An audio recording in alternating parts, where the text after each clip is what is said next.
My name is Eugene Williams Jr. I'm a veteran educator of 27 years.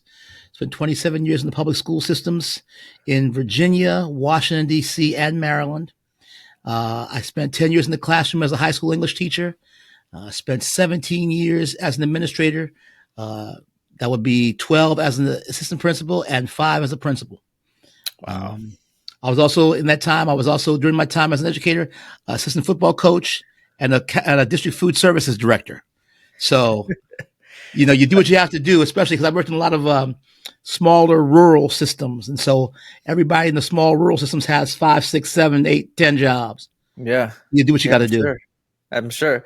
How did you get into the field of education? Where'd that come from?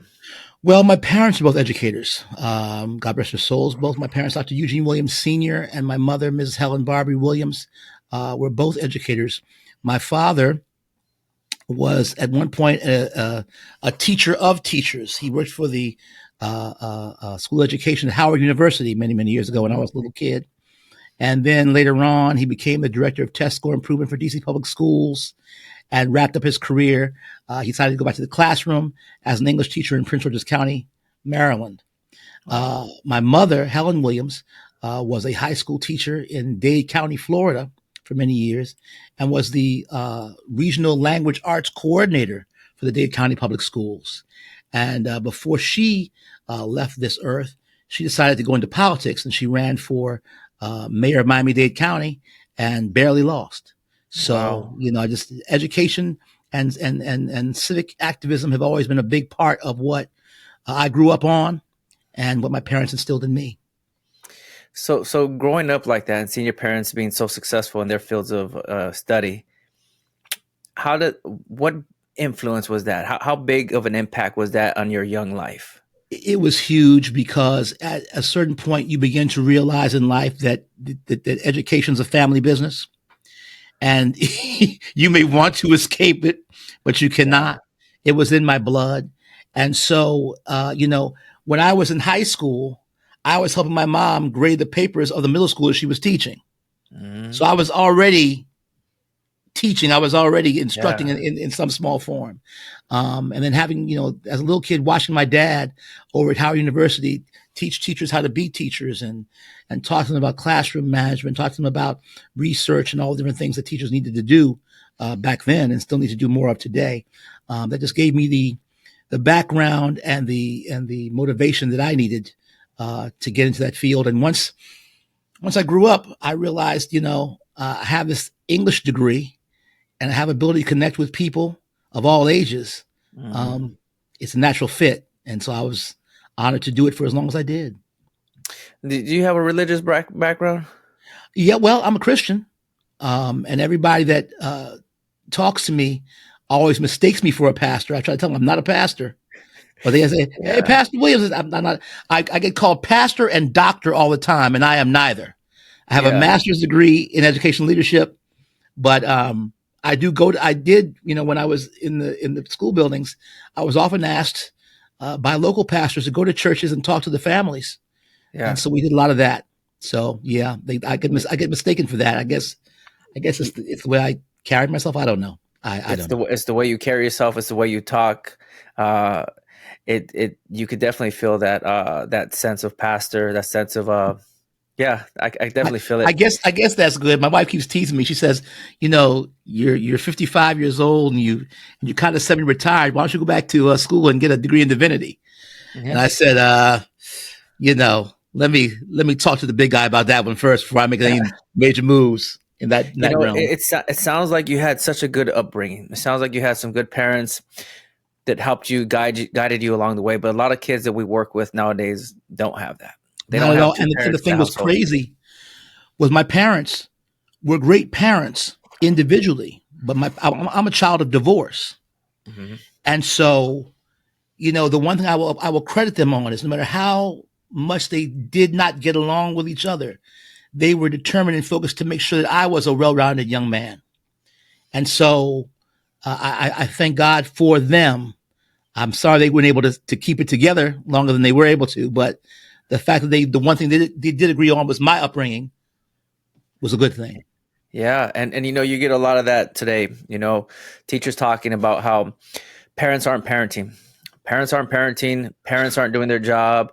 And then you got teachers talking about how, well, it's not our job to raise these kids.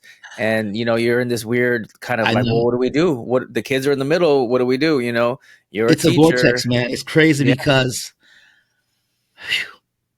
as a person who taught kids and coached kids as an assistant football coach, I would always tell my teachers and my students, I would get them in a room together and say, you know, we spend more time with each other than we do our own families, adults, Right. than we do our own families, kids. We've got to make this work. We've got to respect one another. We've got to come together. We've got to agree on certain things. Of course, there are rules. Of course, there are things we have to abide by, certain social agreements, you know what I'm saying? But if we can't work together, we will not make it. And so I would always push that we were, students and teachers were partners in this thing. Some of my teachers didn't always like that. That's Mhm. okay. Some of my kids didn't understand that. And that's Right. okay. But we kept pushing that message. And overall, I can honestly say that uh, my years as a teacher and administrator were positive ones because I was able to reach out to all stakeholders, all parties, and give them, equal listening time. I feel like when it comes to the state of education now, like today in 2025, that is a big issue. And I think that the narrative of parents aren't doing their jobs is pushed through social media, and then Yeah, teachers will be on social media and see that these yeah, videos about how parents aren't doing their job, and there's a division. There's a division where yeah. parents are like, "Well, we're doing our very best. It's tough out here. We both have to work. My Yeah, kids have to stay in the after school program. this is true. They have to eat the food that's there. I have to pick them up at 6:30. Hmm. Then we go home, take a shower. Hopefully they did their homework at school because we don't have no time for that. I got other duties to take care of. Then it's bedtime and repeat because we have to survive. We have to survive. They send us the best that they have, Yeah. and I understand all aspects of it because having been in the classroom and having been in the administrative office and I was a parent where my daughter attended the schools where I was assistant principal. She was one of my middle school students, Yeah. and she was also one of my high school students. So I saw it from all of the different angles. And, you know, we all have a role to play in this. And I know how easy it is for parents to get frustrated with us. Mm-hmm. I know how easy it is for us to get frustrated with parents. I know how easy it is for kids and teachers to knock heads because we're all trying to achieve the same goal, but we don't realize that everybody has their own story. Everybody has their own difficulties.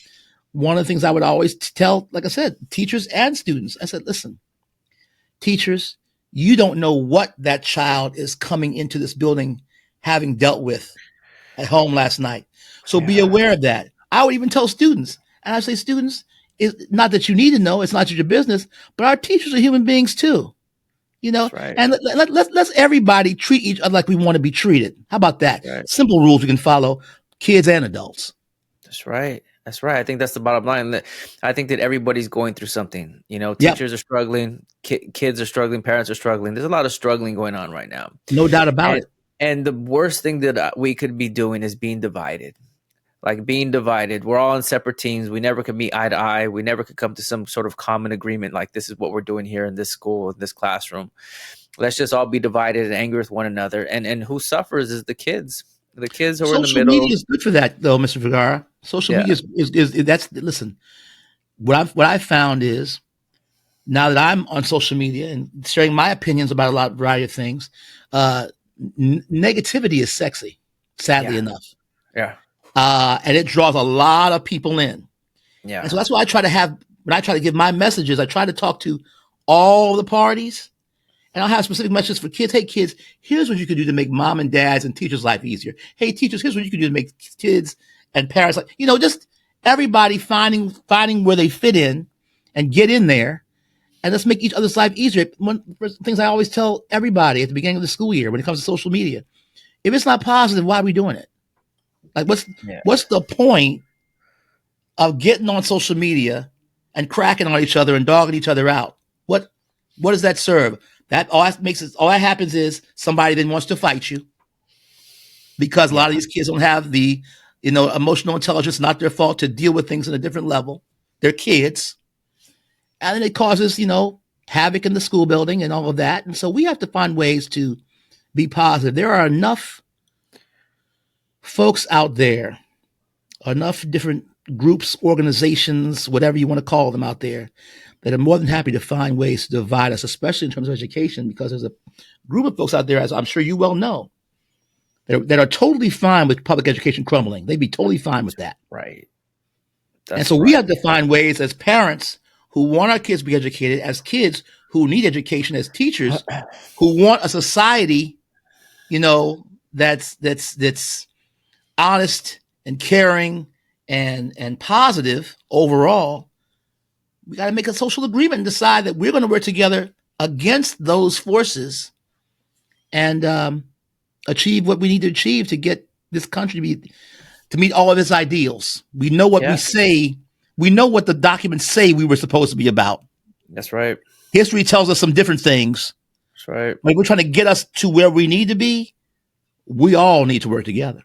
Yeah. Yeah. I mean, when I walk into my school building, I'm all about how do we build community? How do we build each other up? How do we help each other out? We're all in the same boat here. We're all in Yes. the same neighborhood.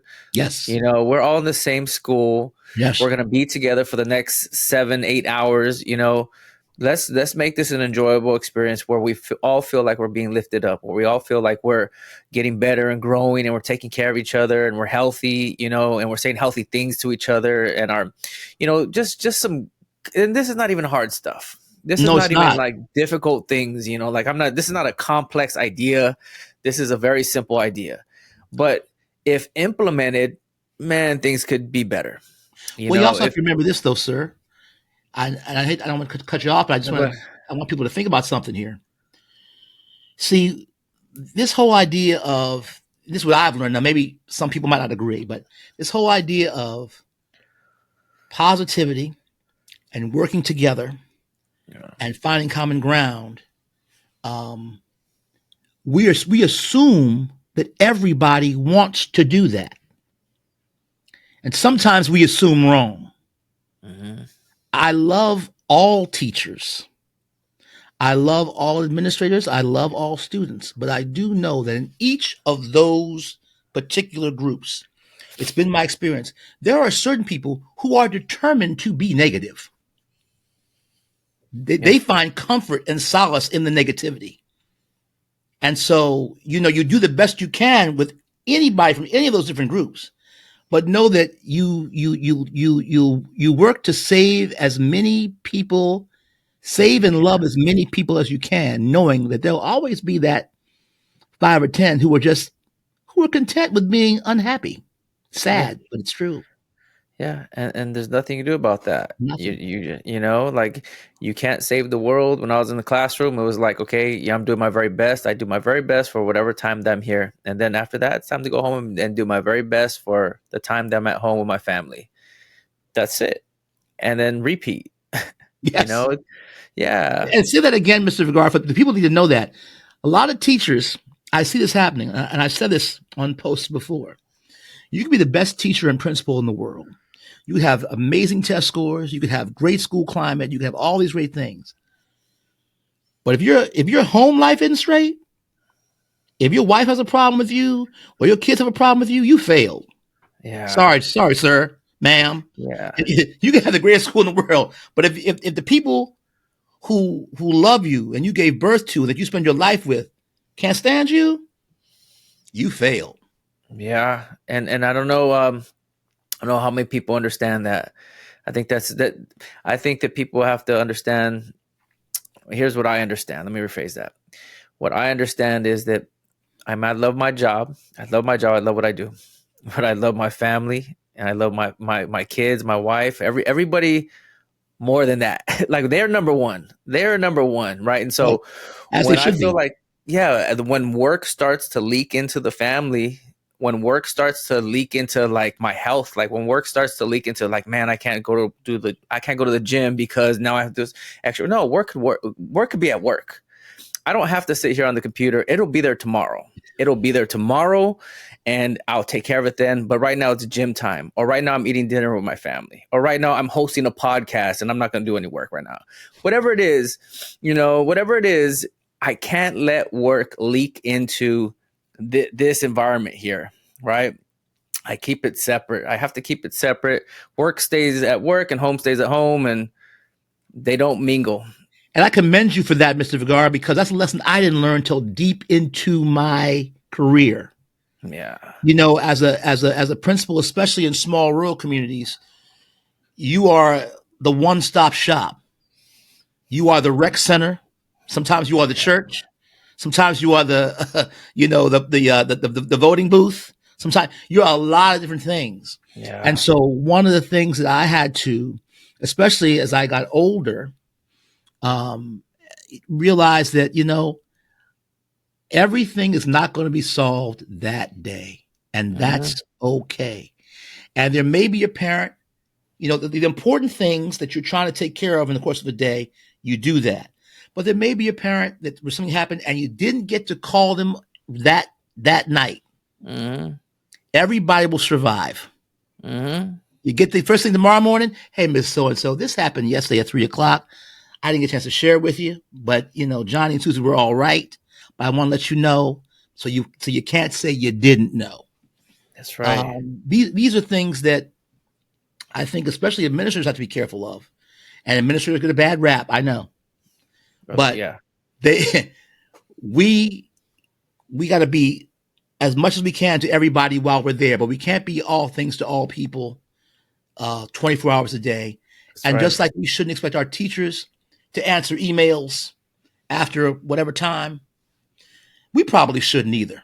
Yeah. And I would also send this message out to central office and superintendents, like, hey, Yeah. let's all decompress. Yeah. Because I know. we're all human beings at the end of the day. This year's my my fourth year being administrator this year, and I went to a new school this year, and it was the start of the year was probably one of the hardest years of my career. And I was letting work leak into other things, and I was catching myself not being able to sleep. Like, let's say I get up in the middle of the night and I have to use the restroom or something. I come back, I think about something, and I'd lay down and keep that thought and then forget it. It kept me up for the rest of the night. Yes. And I was like, no, this is leaking into this is seeping into my personal life, and it's messing with my health. It's not worth it. It's not worth it. Thank you. And I cut it off. I was like, I remember what you told you. So you can't let it mingle.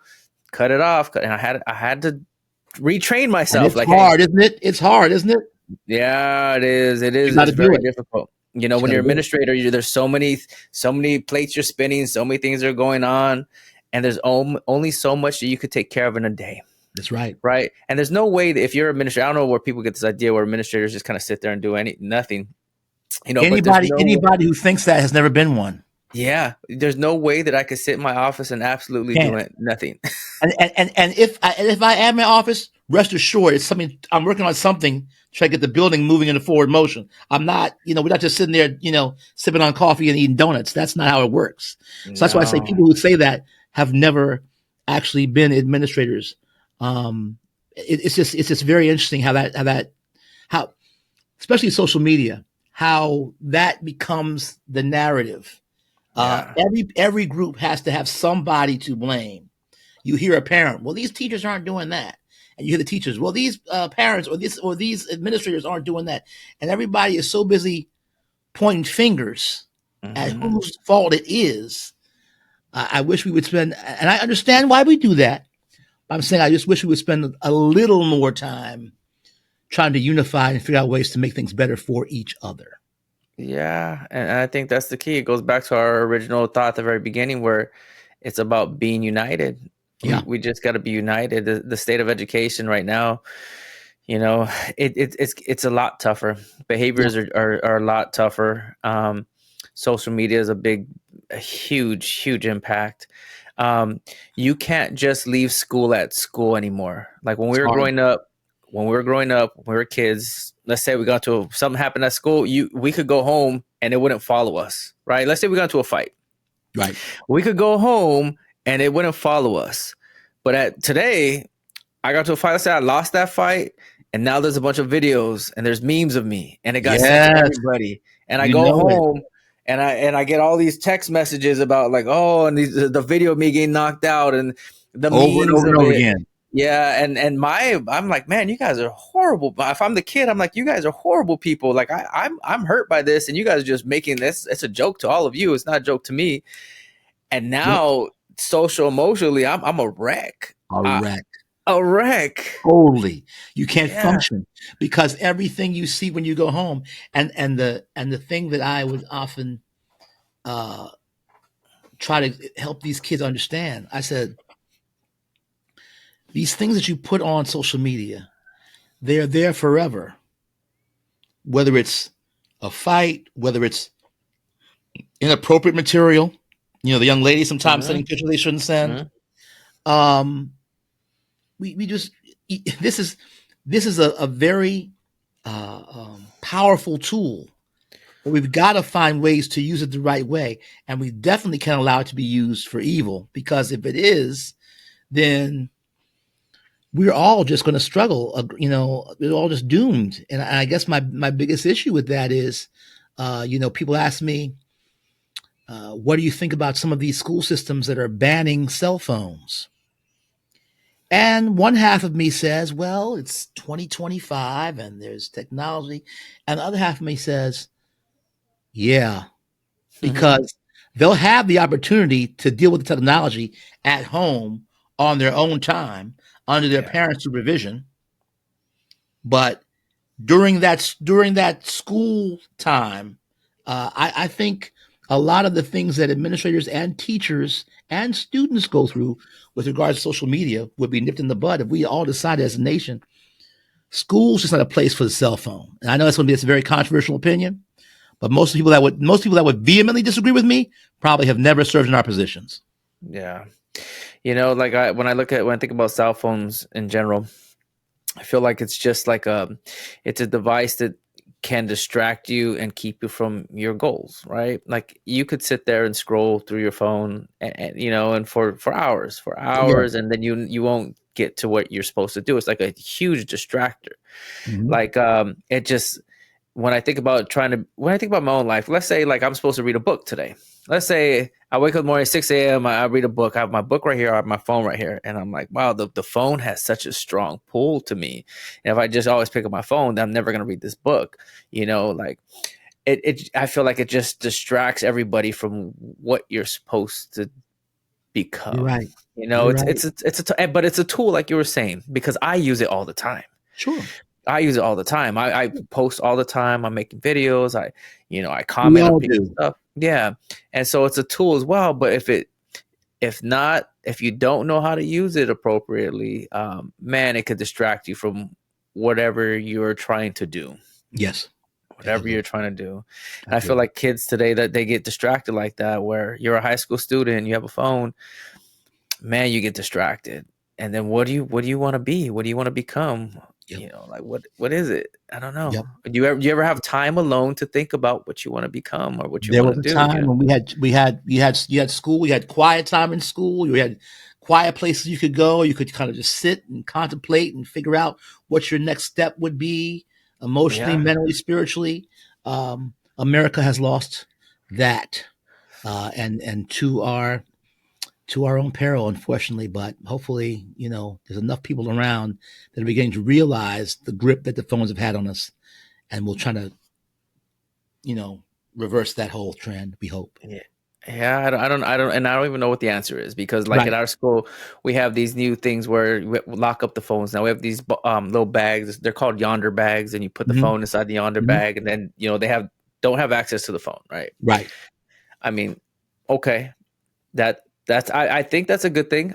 This is our first year doing it. I don't know. We're gonna see what happens. I think it's a good thing. But that's what. I definitely don't think it'll make things worse. Let's put it that way. No, It won't yeah, make things worse. That's for sure. yeah. I don't think so either. But that's what we're doing right now. But that's just such an issue. And Hmm. Hmm. yeah. Mm. Hmm. So let's talk about you in the classroom. How are you as a teacher? How was that? Well, I liked to find ways to make whatever I was teaching relevant to the kids. So, and also when you consider the fact that I was also an English teacher who was a football coach, I had kind of a leg up on other teachers Yeah, you did. because you had to come through me.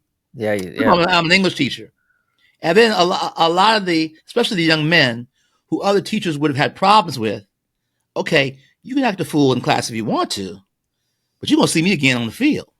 Mm-hmm. So how we going to do this? Like how are we playing with this today? That's right. And so I had that advantage, but I always try to, at the very first part of the year, I had this thing called an interest inventory. And my wife, who's also a teacher, former teacher, she's the one that taught me about this. So I would give the kids just 10 questions, simple stuff. I said, you guys answer what you want to answer. If you don't want to answer, you don't have to answer it. Just, what part of the county do you live in? How many brothers and sisters do you have? What are your favorite groups? What's your favorite sports? Whatever like that. Then I would take that, kind of put it in my little notebook database. And so when I was teaching classes and I'm trying to explain points to them, I would remember things that they liked and try to find ways to tie that to what I was teaching. So, for example, as a black male in the early 2000s in a rural, predominantly white school, if I'm taking a poem and then associating it to the lyrics of a Toby Keith song, who is this teacher? Oh, okay, I mean, we can relate to him. And by the same token, from African American students, whether it be hip hop, Tupac, whatever like that, find out what it is and then point out the things that are similar to the things that they like or the things that are that they appreciate, and then tie the literature to that. And when I was able to do that, it made things a lot easier for me. Some people don't agree with this either, but I knew that there were different reading levels in my class, especially in high school. So sometimes the kids would tease me, say, "Are we ready for story hour, Mr. Williams?" I said, what is that? And they said, and what I would do is, for example, I'll never forget, I was teaching To Kill a Mockingbird. And I had a group of young people that struggled academically. Yeah. But I was determined, just because you struggle academically or you struggle with reading, that doesn't mean we're not going to read these novels. We're going to read these novels. You'll have to read them to you. And so at a certain point, I would have the list of questions pre-written. I said, they would hand them out. And I said, listen to what I'm reading. And as I'm reading the questions, if you hear the answer, put it down. And so I would read the parts with voices, with characters, and do all that. And they loved it. They were halfway grown kids, but they liked being entertained in that way. Story time. That's a story time, Mr. Williams. Yeah. And they loved it. And it got to be a thing around the school. Have you had Mr. Williams? That's about time story time. Wait till he reads this to you. And people would tell the next coming grade about that. Yeah. And I just enjoyed that. And I would also spend time on getting to know the kids. I can tell you that when I was an 11th grade teacher, I knew the SAT was coming up. So I told them at the very beginning, hey, this 11th grade curriculum for the first 2 weeks, we're not even doing it. Yeah. We're doing SAT verbal prep for the first 2 weeks of the school year. That's what we're doing in this class. Yeah. We're working on vocabulary, roots, prefixes, suffixes, showing them ways that the words they were learning in their foreign language classes were derivatives of words that they know from English. Trying to tie different classes in together with that. And my principal was at that time was flexible. She said, well, I see you have a goal here. I said, yeah. I said, we're going to get to the stuff, the most important stuff, because I know enough to know what the most important things are in terms of curriculum. But these kids, you say that the mission of the community right now is to get these kids, at that time it was, to get these kids prepared for college. So part of that is to get them up on what's happening with the SAT tests. So the first 2 weeks, we're doing SAT vocabulary, SAT questions, all of that. Yeah. And then we'll move into the rest of the curriculum. Is that where is that where you got your book idea? Yeah, well, I had written the book I wrote a book called, my father and I wrote a book called Ground in the Word, 10 Survival. Actually, Ground in the Word was for vocabulary, SAT vocabulary from the Bible. We would take the 500 most commonly found words in the King James Version of the Bible, and we found out that they also cross-referenced with vocabulary that was used in the SAT at that time. I wrote that book before I even became a teacher. Yeah. But that was vocabulary development was very important for me as an English teacher because I knew this: if your vocabulary is strong, your writing is strong. If your vocabulary is strong, your ability to communicate is strong. And so, we have a lot of people who say things in ways that offend people or curse because they don't have the words to say what they want to say. Mm-hmm. And so my goal was to give everybody that type of facility with the language. Yeah, that's awesome. And then you became an administrator, assistant Sure. principal, and principal. How was it being assistant principal? Assistant principal is interesting. And before I was an assistant principal, even I spent 1 year as what's called an administrative intern, which is basically assistant principal with teacher pay. Yeah. That's where I kind of my training ground. I learned about talking to teachers. I learned about observing teachers. I learned about the what you can't get away from sometimes, disciplining students. I learned about all those things. Communication with parents. I enjoyed that. My years as an administrative intern, I did it at high school level. And then after that, I became an assistant principal at the middle school. Now, middle school and high school, two totally different animals. Oh, yeah. Because in middle school, those kids are still trying to find themselves. They think they're grown, but they still have that elementary mentality. And you got to kind of help them across that bridge and kind of let them know, okay, there's certain things I can forgive at this stage. But when you cross the threshold into 9th grade, 10th grade, 11th grade, 12th grade, we're not having certain behaviors because we don't have time for it. Yeah. So that was kind of a prep situation for, we did a lot of things about, students that would sometimes cheat and students that would sometimes have phone issues. And of course, at the middle school where I was assistant principal, it wasn't a problem because our principal was very strong about that. The phones go in the locker. And if the phone ever came out, there was going to be some discipline. I didn't always agree with that, but that's how the principal wanted to run the building. So I said, we're not having that. That was early on. That was back in the early 2000s. Yeah. So that was my experience there. I had a great time there. And then got transferred to the high school. And it was great for me because a lot of the kids that I had worked with in middle school, we transferred together. So when they left 8th grade, they said, "Oh, you're here now too?" Yep. You can't cut up here either. I'm following you. Yeah. Let's figure this out. And so I truly enjoyed it. And it was at that time when I really began to understand the importance of understanding where everybody is and knowing that they're all in different places and understanding the basic importance of the two things. When I was an administrator, I wanted our students' reading levels to go up and I wanted a safe school. Those were my two priorities. I didn't get cute with it. Yeah. Oh, balloons. Okay. I don't know what happened. Sometimes it does that. Sometimes it does that. Thank you. No, but those are my two things because I know this for a fact. If a child can't read and can't comprehend, all of the other subjects, even math, are going to be closed off to them because math has word problems too. Yeah. So the main thing was we wanted to read and comprehend. And the next thing was school safety. Here's what I would always tell my assistant principals and tell my teachers. If every student and every teacher left school that day in the same shape they came, I did my job. Yeah. The same physical, emotional shape that they came to, and it hadn't gotten worse. They did the same way they left, the same way they came in. If nothing else happened that day, the job was done. Yeah. Because students can't learn in places that they don't feel safe. That's such a huge point, because if my safety is in my own hands and I have to take care of my own safety and I have to watch my own back, my physical safety, and then I have to watch when I say it, give my opinion in class, I have to worry about somebody that's going to make fun of me because I spoke something and they thought it was wrong or dumb and they're going to make fun of me. So now I can't even speak in the class. Now I'm just watching my back. And Right. I'm not even thinking about the curriculum. I'm not even thinking about the paper, the work in front of me. Oh, Forget that. I'm not even thinking about oh. that because I'm worried about my safety. And And I that think, was key for me. yeah, I A lot think of that students.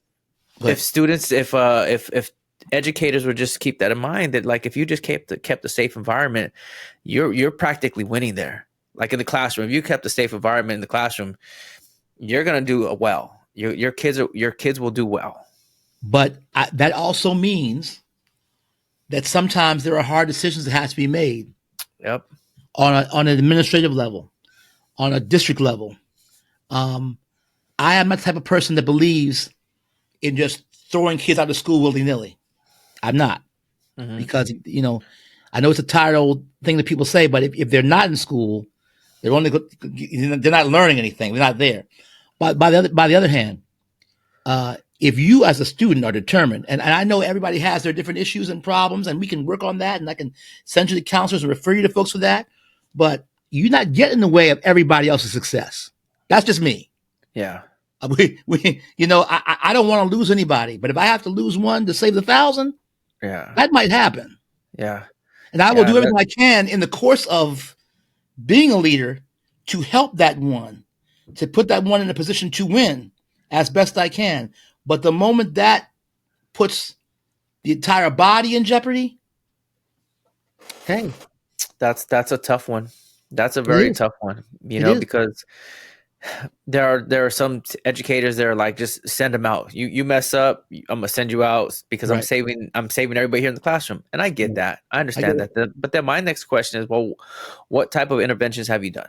Sure. What have you done to make Sure. sure that you exhausted, something? You did something with this. And Right. if you've done nothing, and you just send them out, I don't, in my opinion, I don't know if that's the I agree. best move.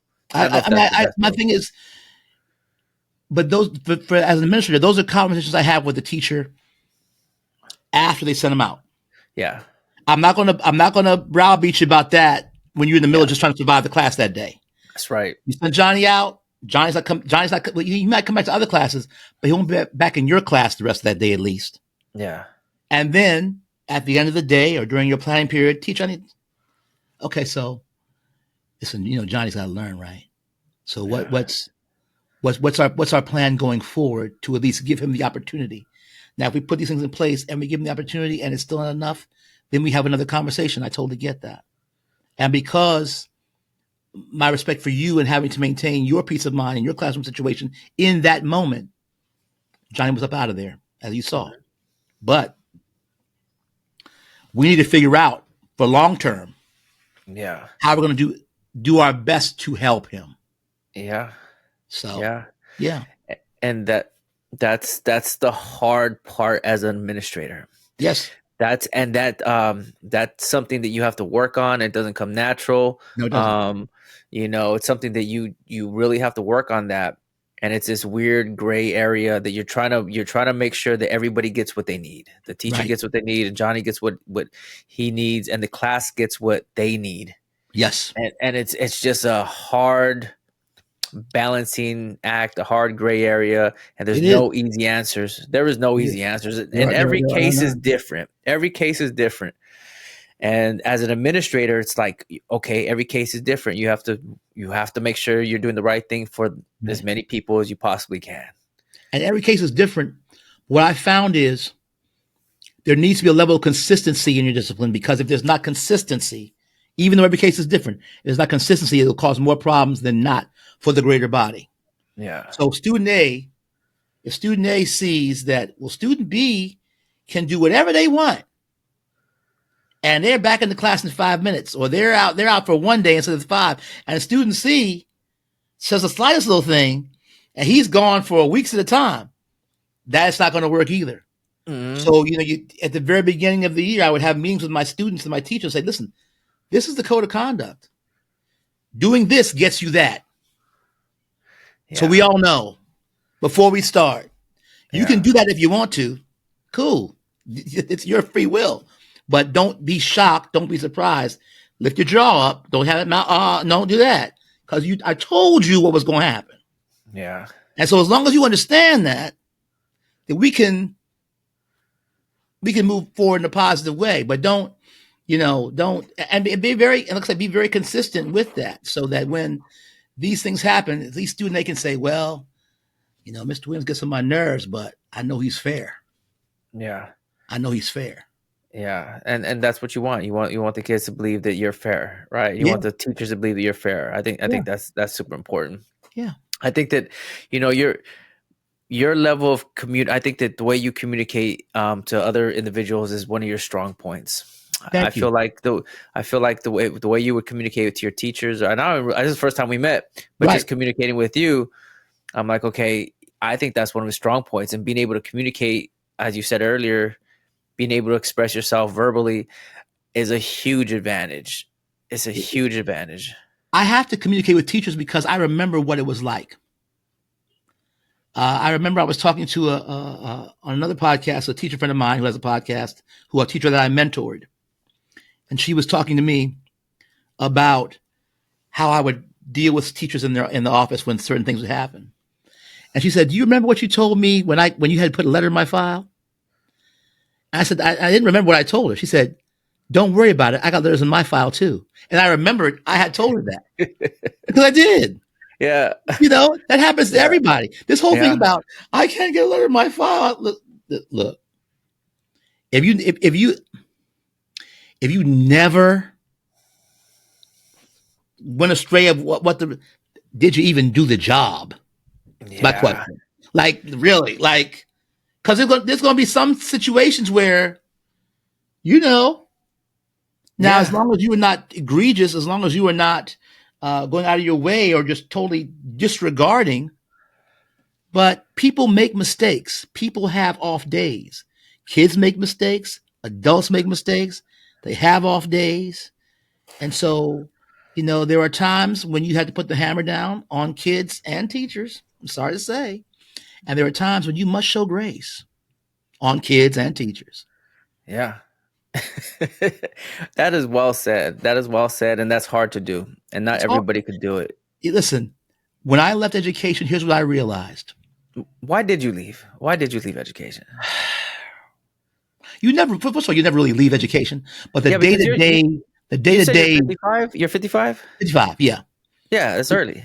Well, the day to day grind of it. Let me put it this way: the lessons you're learning now, as in your youth as an administrator, I didn't learn until the end, and I gave a lot of time and a lot of effort, sometimes at the cost of my health. Yeah. And then I realized also that the kids were staying the same age, and I was getting older.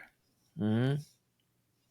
Mm-hmm. And at some point, you begin to realize that the connections are harder to make. Mm-hmm. Not because you want them to be, but because everybody's frame of reference is just so much different. Me talking to a 17-year-old or a 16-year-old at 28 and 30, Yeah. and me talking to one at 55, Yeah.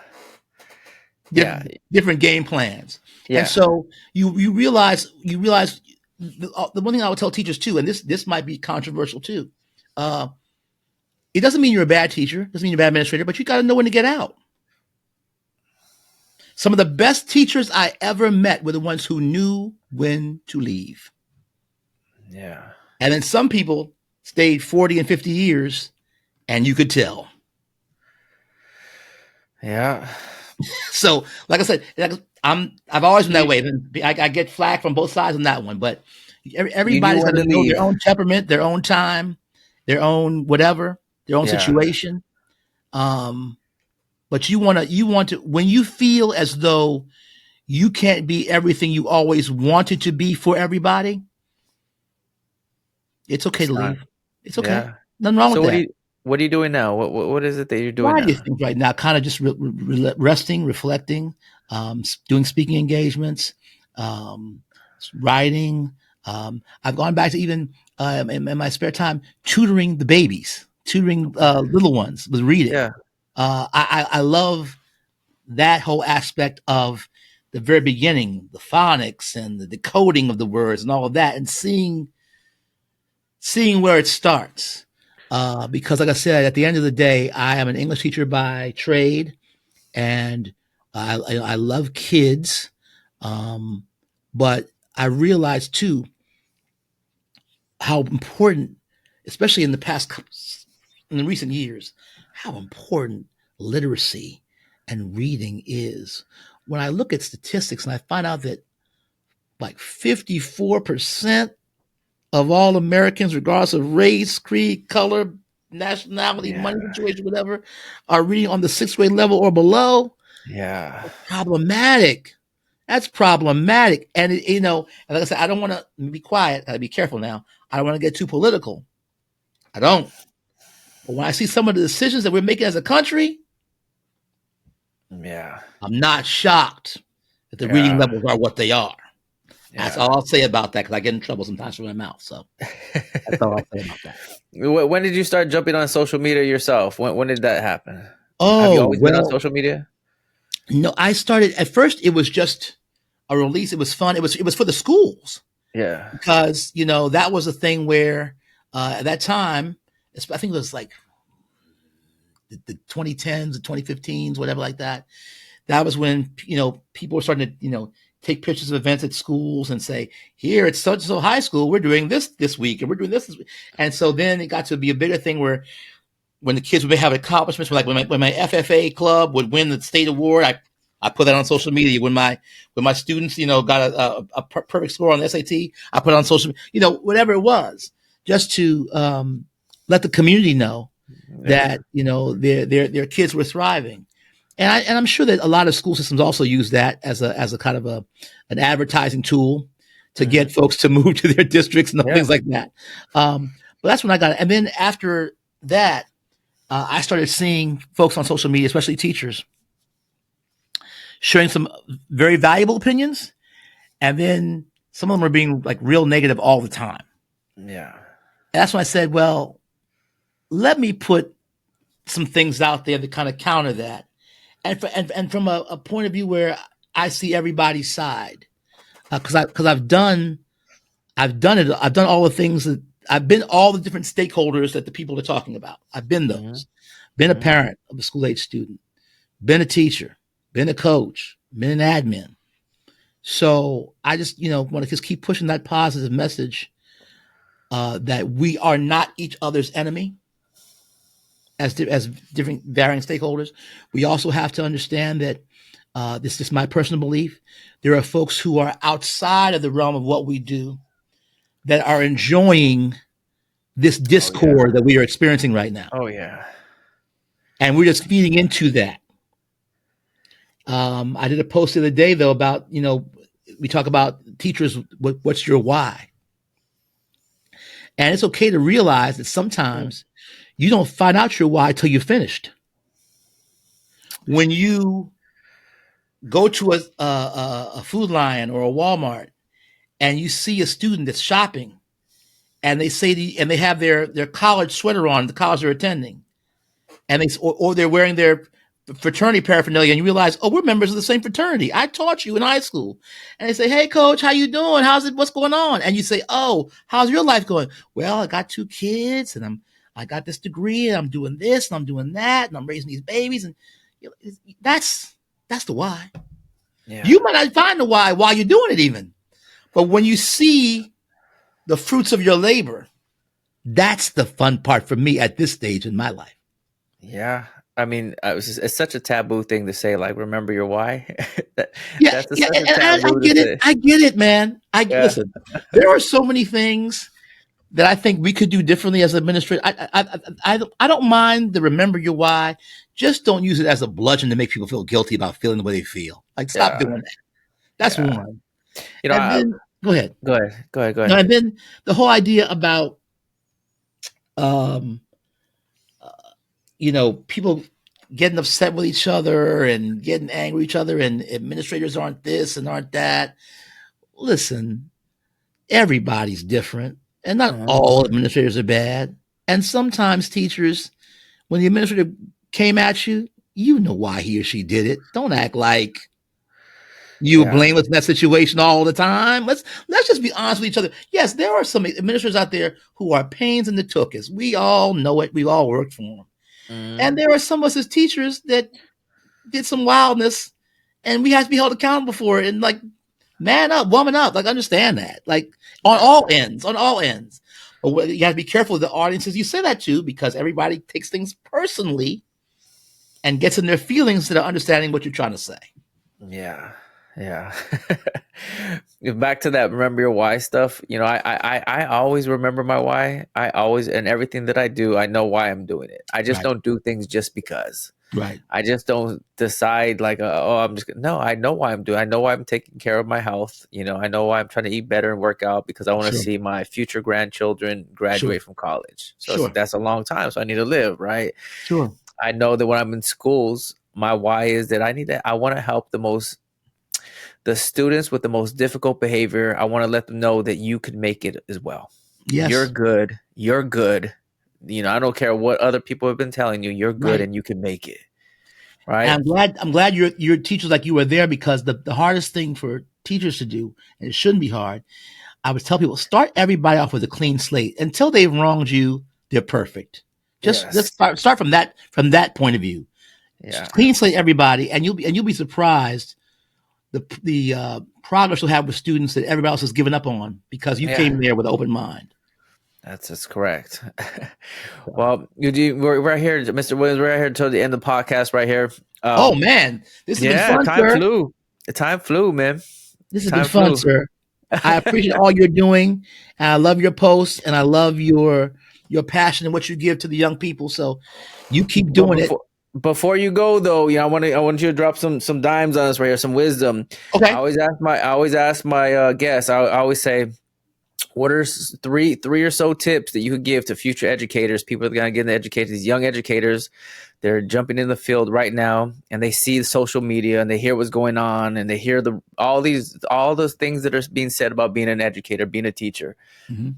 What kind of encouragement, what kind of reality can you give them as they're stepping into being a teacher?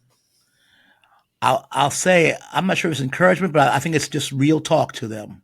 Give it to them. Number one, know thyself. If you are thin skinned, this ain't for you. No, no, Yeah. no, no judgment. It's all love. There are 1,000 other jobs you could do, and that's okay. Do them. But if you are a person if you are overly sensitive and you are thin skinned, because kids don't always know better, the process of teaching kids how to relate to other people is a 12-year process. As we constantly try to help them understand about emotional intelligence, what's the right thing to say, what's the wrong thing to say, and the time to say it. So if that's too tough for you, this might not be for you. That's one. Yeah. Number two, um, you gotta like kids. You gotta like them, Yeah. because liking kids will help you get past a lot of stuff. But if this is just something you're doing to put money in your pocket until law school comes along, or until another opportunity comes along, save everybody else the time. Yep. That's two. Number three, um, be what was it that Gandhi says? Be what you want to see in the world. Mm-hmm. Be that, and be that for the kids, because what kids see more often than not is what they will be. I try to tell faculties that if kids see teachers relating to each other well and not gossiping about each other and doing dumb stuff to each other, that will transfer to what they do with each other. Mm-hmm. Everything we do is an example to our young people, and we have to understand that. And I think if we do that, there are 1,000 other things I could share with you, but I think those are the most important things. If we do Those are that, really. You got another one? We'll take another one. um, If you got another one, we'll take another one. safety first, Safety first. emotional safety, physical safety. If kids feel safe, and I know that's a hard thing to negotiate sometimes. Kids won't always feel safe, because life isn't always safe. We know that. But whatever we can do, whatever we can try to do to facilitate that safety, let's always work towards doing that. Because kids who feel safe, who feel cared about, who feel loved, will learn. I'll end with this. every day when I was a principal, I would get on the morning announcements, and my students will tell you this. I would end the morning announcements with, "Mr. Williams loves you, and there's absolutely nothing you can do about it." Yep. And teachers and students and people, "Oh, Mr. Williams, that's corny. Why would you say that?" I said, "I say that for the kid. There are some kids that come to our schools every day and never hear the words 'I love you' directed to them for any Right. reason, not from anybody. So for that kid, they can at least say, whether my principal meant it or not, whether he's corny or not, whether he's just an old fool or not, he told me every day that he loved me." Yeah. And that meant something to me. And when I did my final graduation address, I ended my speech and I said, "As Mr. Williams says," and by the time I said that, everybody, the whole auditorium, "We love you. There's nothing you can do about it." And that was just that I was like, and with that I can go. And with that I can walk out the door. That's awesome. And it takes a big man to be able to say that to everybody. It takes a big man to be able to say "I love you" to somebody. Because it's Everybody. hard to love them all. It's hard to love them all, I can tell you. Yeah. And there's some parents. Yeah. We didn't always love each other.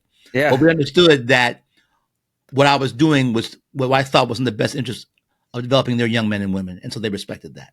Yeah. Well, Mr. Williams, thank you so much for being on the podcast. Thank you. You dropped so many dimes, so much wisdom that came out of your mouth today. It was a blessing to have you here on the podcast, to hear Appreciate you. What you had to say. And I'm sure that whoever listens to this podcast, when I put it out there on social media, on these podcast platforms, they're going to appreciate what you have to say, because you did drop a lot of wisdom. I appreciate Thank that. you, sir. And you keep dropping wisdom on these kids, man.